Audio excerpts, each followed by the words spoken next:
اللہ کے فضل سے ایک دن عالیشان یونیورسٹی بنے گا. میں نے کلکٹر صاحب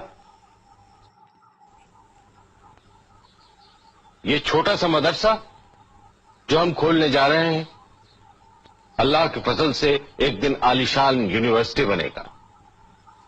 میں نے کلکٹر صاحب جناب ہنری لارنس کو ایک درخواست دی. یہ درخواست کلکٹر صاحب نے انگریزی حکومت کو بھیج بھی دی، جس میں ہم نے کہا ہے کہ یہ جو 74 ایکڑ زمین بیکار پڑی ہے وہ ہمیں یونیورسٹی بنانے کے لیے دے دی جائے. اگر اتنی نہیں تو کم سے کم اتنی زمین ضرور دی جائے جس میں ہم ایک اچھا کالج بنا سکیں. باقی زمین تو ہم قومی چندے سے خرید لیں گے.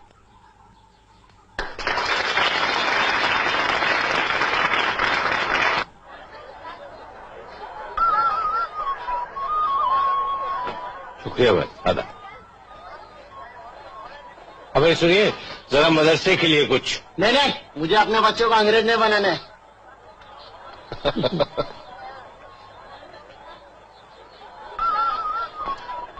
لاؤ بھی. شکریہ. بھلے. ارے سید صاحب آپ اور یہاں اس حال میں؟ ارے بھائی قسمت میں بھیک مانگنا لکھا ہے سو مانگ رہے ہیں، لیکن اللہ کا فضل ہے کہ اپنے لیے نہیں مدرسے کے لیے مانگتے ہیں. ایک آنا ڈال دیجیے اس میں. شکریہ. اللہ آپ کو کامیاب. آمین. بتا لیلا میں تو نے کیا دیکھا، بتا لیلا میں تو نے کیا دیکھا. جا میں تیرے سوال کا جواب نہیں دیتا. مجنو تجھے میرے ہر سوال کا جواب دینا پڑے گا. نہیں دوں گا. تجھے تیرے اللہ کی قسم. نہیں دوں گا. تجھے تیرے ابا کی قسم. نہیں دوں گا. تو جا تجھے تیری لیلا کی قسم. کیا پوچھا تم نے؟ بتا لیلا میں تو نے کیا دیکھا، بتا لیلا میں تو نے کیا دیکھا، بتا لیلا میں تو نے کیا دیکھا، بتا لیلا میں تو نے کیا دیکھا. میں نے لیلا میں نور خدا دیکھا، میں نے لیلا میں نور خدا دیکھا، میں نے لیلا میں نور خدا دیکھا، میں نے لیلا میں نور خدا دیکھا.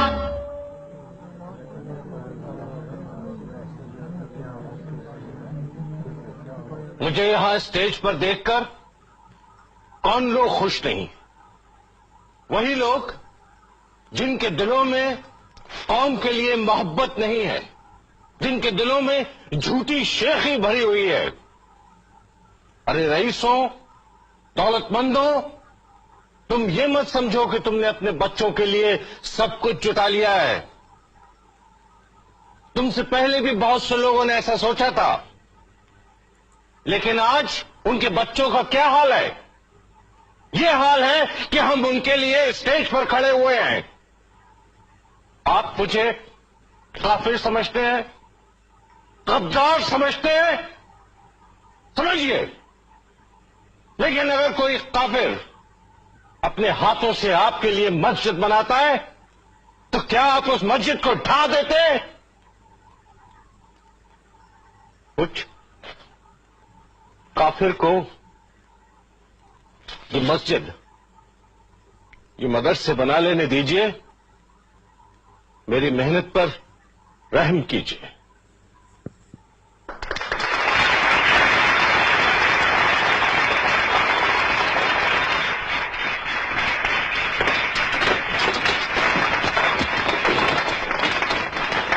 آپ کی وجہ سے مدرسے کا نام بدنام ہو رہا ہے.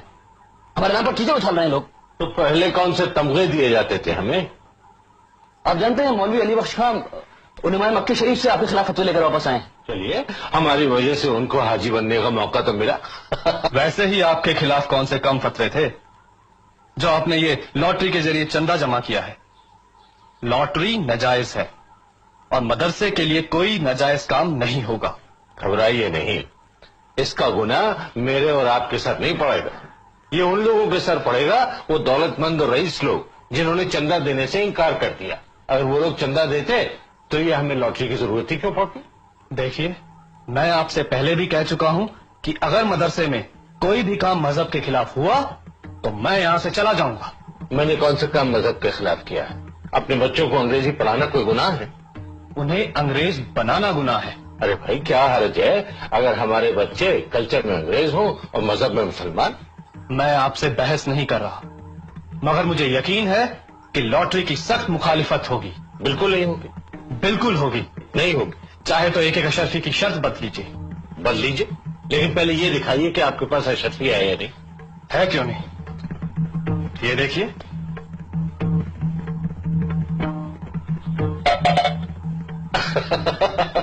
اب دیکھیے، میں نے آپ کو گناہگار ہونے سے بچا لیا، کیونکہ شرط بدنا لاٹری سے بڑا گناہ ہے۔ اب نکالیے ایک اور اشرفی۔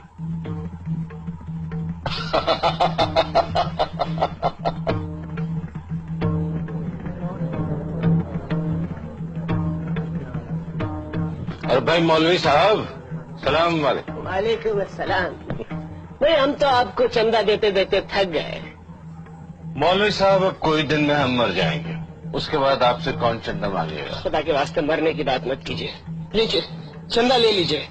اگر آپ مر گئے بھائی تو یہ یونیورسٹی کون بنائے گا؟ خدا حافظ۔ یہ کالج آج جس کا سنگ بنیاد رکھا گیا ہے، ایک طویل عرصے سے میری زندگی کا واحد مقصد رہا ہے۔ ہماری تمام مصیبتوں اور ہماری ترقی کا ایک ہی راستہ ہے، ایک ہی حل ہے، تعلیم۔ ایک ایسی تعلیم جو صحیح معنوں میں تعلیم ہو، میری زندگی کا مقصد رہا ہے۔ یہ سچ ہے کہ یہ محموڈن اینگلو اورینٹل کالج کسی حد تک میری حقیر کوششوں کا نتیجہ ہے، لیکن میں اکیلا کیا کرتا؟ اگر میرے ہاتھ نہ ہوتے، میرے ساتھی نہ ہوتے، تو شاید اس خواب کو حقیقت میں تبدیل کرنا میرے لیے دشوار ہوتا۔ مجھے یقین ہے کہ اس کالج کی کامیابی کا سہرا مجھ سے کہیں زیادہ میرے ساتھیوں کے سر پر ہے۔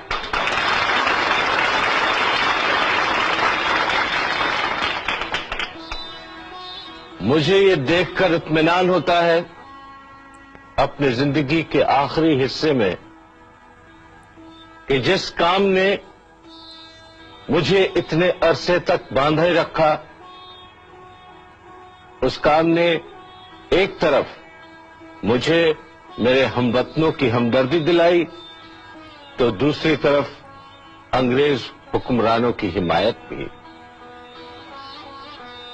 کچھ عرصہ جاتا ہے، میں آپ لوگوں کے بیچ میں نہیں رہوں گا، لیکن اگر اللہ نے چاہا تو یہ کالج ترقی کرتا رہے گا اور میرے ہم وطنوں کو تعلیم کی دولت سے مالا مال کرتا رہے گا۔ شکریہ۔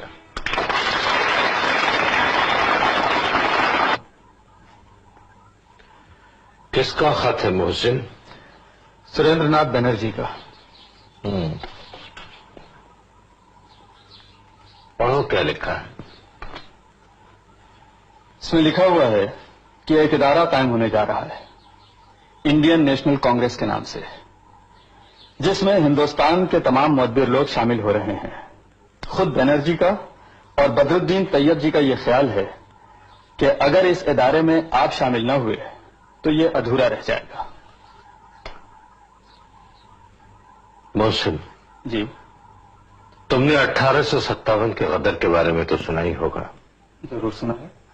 میں نے سب کچھ اپنی آنکھوں سے دیکھا ہے۔ مسلمانوں پہ جو گزری وہ میں خوب سمجھتا ہوں۔ اور اس کے بعد آپ ہی نے تو اسباب بغاوت ہند میں کہا تھا کہ وائسرائے کی کونسل میں ہندوستانی نمائندے بھی ہونے چاہیے۔ نتیجے کے طور پر کئی سال تک